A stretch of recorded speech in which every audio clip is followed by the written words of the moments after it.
360 Nitro.tv. Tu ne veux pas manquer ça.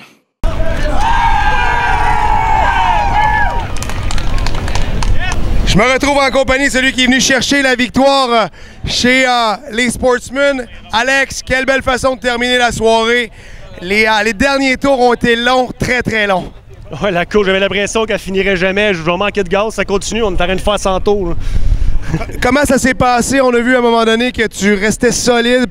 Patrick a mis un peu de pression. Qu'est-ce qui s'est passé exactement de ton côté? Bien, je me suis rendu compte, dans le fond, sur l'avant-dernier restart, j'étais rentré pas exactement à la même place. Puis, dans le fond, j'avais perdu un peu d'espace. Ça a pris 2 tours pour prendre le momentum. Je me suis bien rappelé pour les derniers départs, ce qui a fait qu'on a eu des très, très bons tours. Une super belle fin de course avec Patrick, là, 2 de large, puis on se voyait quasiment à tous les tours. C'était super. Tout ça, ça se fait pas tout seul. Il y a beaucoup de gens qui travaillent autour de toi. On est sur la plus haute marche du podium ce soir. C'est peut-être le temps de parler d'un peu d'eux.